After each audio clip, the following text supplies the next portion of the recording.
Chapter 7.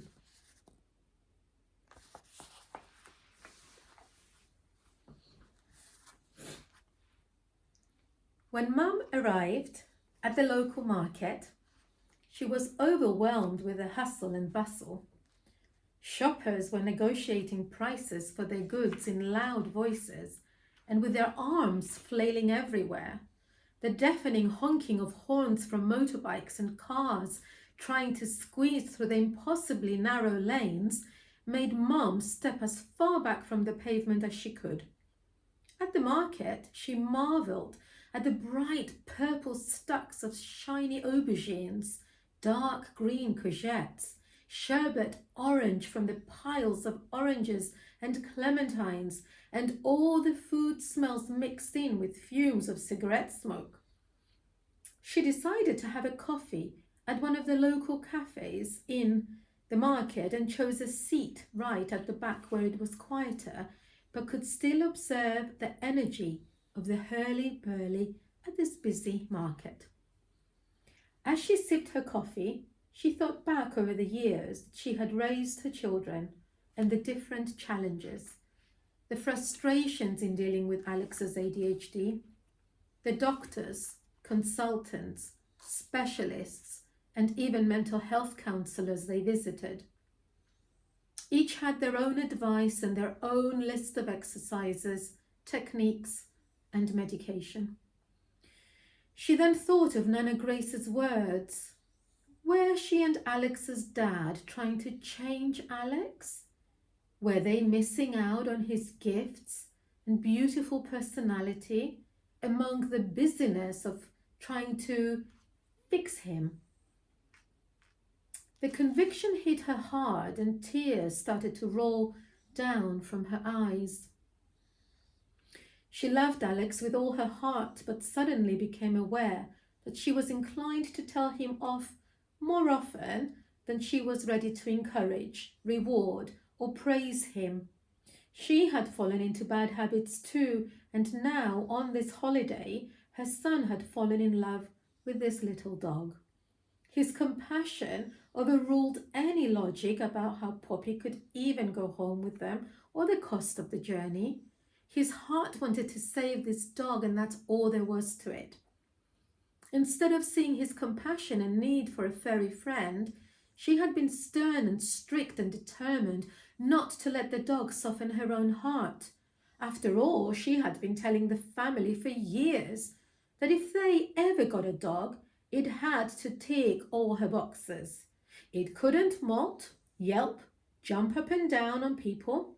They couldn't choose a puppy because she didn't want mess in the house or stuff to be chewed and destroyed.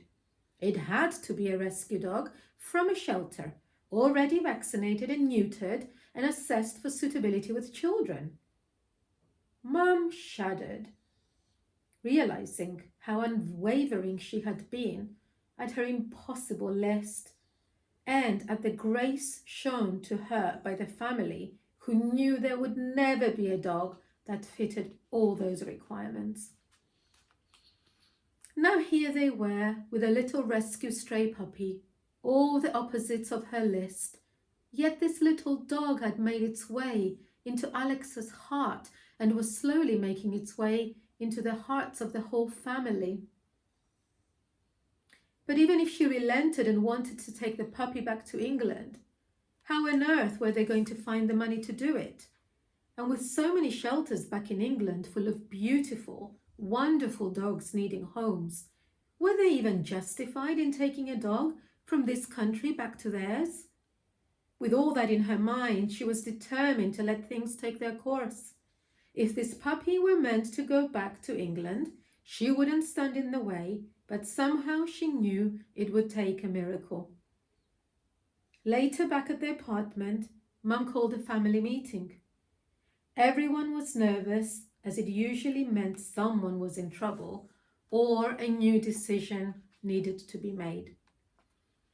Alex was more nervous than everyone else. The last time they held a family meeting was when Mum and Dad announced that they were moving to a new house, meaning Alex had to leave his friends, his neighborhood, and all that he held dear. Was this going to be about Poppy? Was it Mum's way of telling him that Poppy had to be returned to Mr. Daggis now she was better and with just a few days left of their holiday? His eyes filled with tears as he braced himself to face the family. But he was about to be astonished.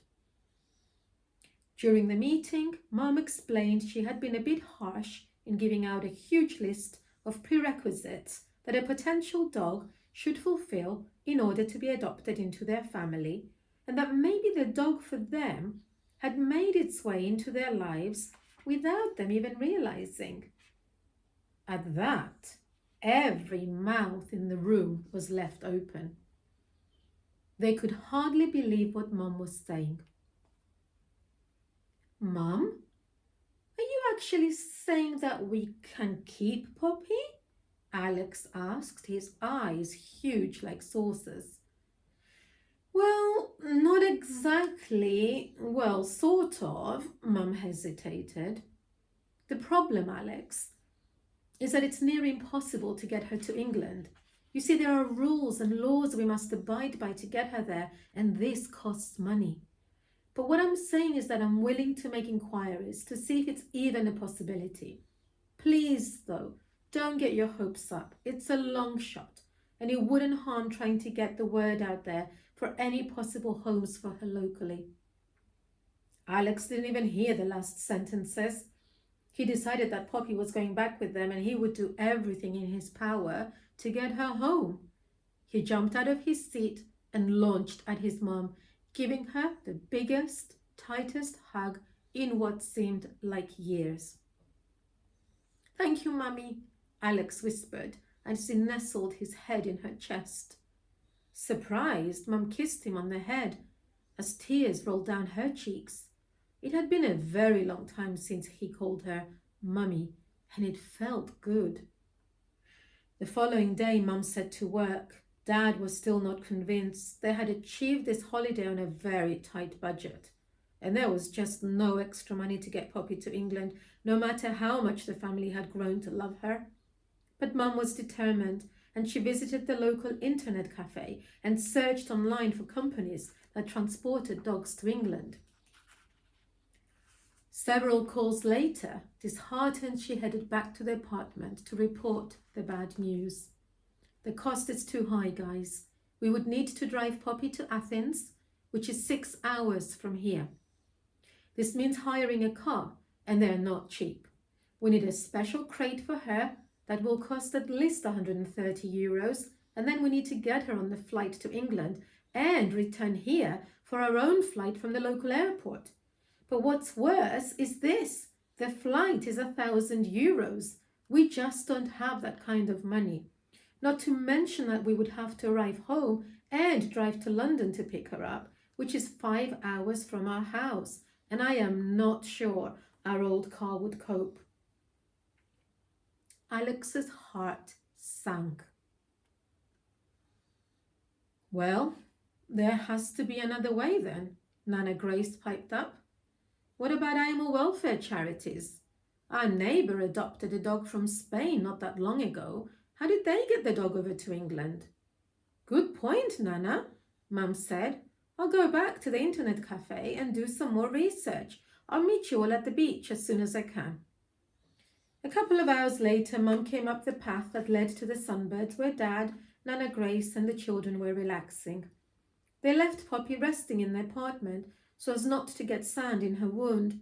It was now healing up nicely. She was such a good dog. She never barked or cried when left and would ask to be taken out for her toilet needs. Remarkable for a puppy, especially a stray. Okay, Mum reported. I found a dog shelter near Thessaloniki, about an hour and a half's drive from here. The lady who runs it is lovely. Her name is Amanda, and she has created this amazing shelter in the mountain. She wants to help us if we can't get Poppy home and is happy to look after her until we save more money or find a solution. This is great news, said Nana Grace. It is good news, but we need to look at solutions to get Poppy home as soon as possible. Amanda told me about a charity based in England with an office in Greece. They rehome stray dogs from Greece in the UK. They want to help us. How can they help? Asked Dad. I told them about our predicament and they said that they use a company that transports their dogs by road, not aeroplane. They have a vet on board to make sure the dogs are kept safe and well during their trip. The dogs are fed and walked and taken care of. It takes 3 days to bring the dog to England, but it costs a quarter of the price of flying. What's even better, they will take Poppy to England for us and let us pay them back, little by little, as and when we can. Mum continued. There are further problems though. They don't have room for her on the next trip out, which is in 3 days, and they don't have another trip for another month. Amanda will keep her for us until the next trip, but she needs to be taken to Amanda's shelter, and I'm not sure we can even make that. Plus, we would need to collect Poppy from London when she arrives, which is a very long way from our home, and would cost a lot in petrol, aside from the uncertainty that our old car could make it. There was silence as they all made their way to the apartment. Everyone felt defeated. Alex slumped in his seat and Poppy placed her head on his lap, licking his hand. She had grown to love her new family, but she knew something was wrong. Was she going to be thrown away again? Just like last time? Was she not good enough for her new family? She rested her head, closed her eyes, and wished for everything to work out. Alex stroked her, his tears disappearing into her soft grey fur. His silent tears became sobs, and when Mum finally made her way to him, he threw his arms around her and cried inconsolably. It all seemed to go so well. Now it was all going terribly wrong. The holiday was coming to an end, and soon he would return to school, and Jason the bully, without his beloved Poppy. How could this be happening? Suddenly he felt an arm around him.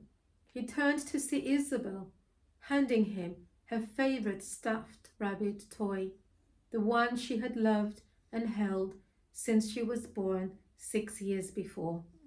It had never left her side, its ears lovingly stroked and worn by Isabel's little hands. Here, Alex, she said quietly. You can have Rabbit. She'll keep you company wherever you go, and she'll love you always. She's the best friend you could ever have. His little sister's gesture deeply moved Alex. He had never really paid much attention to her, and she seemed to be more an irritation than anything else. But he was astounded by her incredible act of kindness and generosity. He knew how important and precious her rabbit was to her. He also realized that Isabel understood how much Poppy had come to mean to him and how she wanted to soothe and comfort him. A warm feeling engulfed his heart and a smile formed on his face. Thank you, Isabel. That means a lot to me, but I think Rabbit is happiest with you. He handed Rabbit back to Isabel and pulled gently on one of her bunches in a friendly way. There were just 2 days remaining of the holiday, so the family decided to visit Mr. Daggis for dinner and update him about Poppy. Mr. Daggis was also sad, as he had hoped that, at least for this little dog, there would be a new life, a new future. But he had not given up. We must continue to believe, my friends, he said cheerfully. Miracles happen all the time all around us, and you just never know when you might get your very own miracle. He concluded with a wink of an eye while serving a round of Greek strawberry ice cream. Strangely, this brought a smile to everyone's face, and they left for the apartment in better spirits, feeling more positive and somehow hopeful. The next morning, Mum sipped her coffee on the balcony while everyone still slept. Poppy sat at her feet, gazing out into the ocean. Suddenly the mobile phone rang. It was the charity. "Hello, Mrs. Jones. We have some good news. Our van, which is leaving tomorrow for England, has had a cancellation and we have one space free. We would like to offer it to Poppy." "What?" Mum gasped. "That's amazing." "Oh, but just a minute. The thing is, we can't get her to Thessaloniki in time." "Oh, no worries. I've sorted that. I never realized. But the driver has to pass your town to get to Thessaloniki, so we can pick her up from you," the lady replied enthusiastically. "Wow, that is truly wonderful. I can't thank you enough. We can't thank you enough." But then suddenly Mum paused. "I'm really sorry, but I know we have one more problem, and you have been so kind to us. I am not sure how to tell you this." "What's the matter? Tell us. If we can, we will help. We have got this far to get Poppy home. I'm sure we can help if there's a way." "Well, my husband says we can't pick her up from London. It's too far for us to get to, and we don't have the petrol money to travel all the way there and back when we get home. It's a 5-hour drive each way, and our car is old and can't go far. I'm so sorry. I just wish, we never intended to get a dog like this, and now..." Mum was lost for words, and she felt so terrible. The lady on the other end assured her that she would make inquiries to see if they could help any further and get back to her as soon as possible. "It may be possible for a volunteer to drive Poppy from London or even meet halfway. I'll make some inquiries. Let's not give up yet." Mum hung up the phone, but chose to say nothing to the family, as she did not want to get their hopes up. Soon they were all up, dressed and had breakfast, ready to hit the beach. Mum asked Alex if they could take Poppy for a walk together instead of joining the others on the beach. Alex was delighted to join his mum, and he didn't feel like doing anything else anyway and wanted to spend every possible moment with Poppy. Secretly, Mum was hoping that the phone would ring with good news, but she felt she needed to prepare Alex for the possibility that they would have to leave Poppy behind with Mr. Daggis. They started their walk along the seafront under the row of palm trees. Mum was trying to find a way to start the conversation, looking for the right words when the phone rang. It was the lady from the charity. Alex sensed his mum's unease and became nervous. What if it was bad news? What if Poppy couldn't come home with them? Was this the end? He glanced up at his mum and tugged her sleeve, but she signaled with her finger for him to be quiet, which only served to irritate Alex and make him more anxious. "Mom, what is she saying?" Alex pressed. Mum ignored him and continued listening to the voice at the other end. As Alex was about to snatch the phone from her hand and scream at the woman on the other end, Mum hung up and turned to face him, a solemn look causing him to hold his breath. "Well, Alex, we gave it our best. We put up a good fight, and we sure didn't give up." Alex's eyes welled up, anticipating the bad news he was now expecting.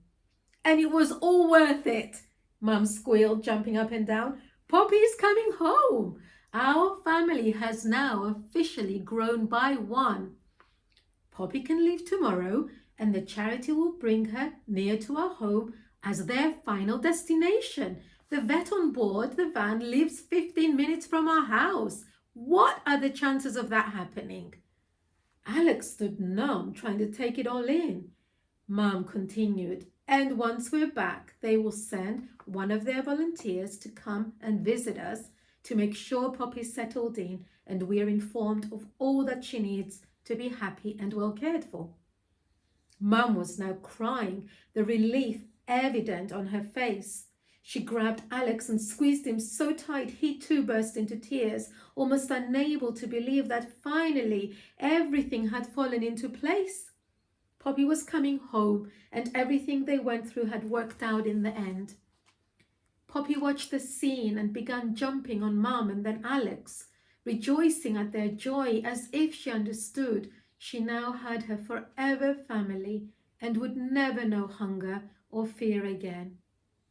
They ran back to find everyone on the beach, and when Alex told them the great news, they cheered with amazement. Naturally, they made their way to the taverna and shared the news with Mr. Daggis, who did not look surprised. "I told you, my friends," he said. "Miracles can happen, even for a little dog. We just have to believe in them." And then he winked. And that's the end of the story. I hope you enjoyed it. There is more to the book. As I explained at the first video, there's more to the book because there's the journaling prompts and the activities and the photos. But I hope you enjoyed the story. I hope you enjoyed listening to it with me and Poppy, and that you got to meet Poppy too. And if you do want to hear more or know more about me, you can visit my website, www.wordsforhealing.org. And I will see you soon. Bye-bye.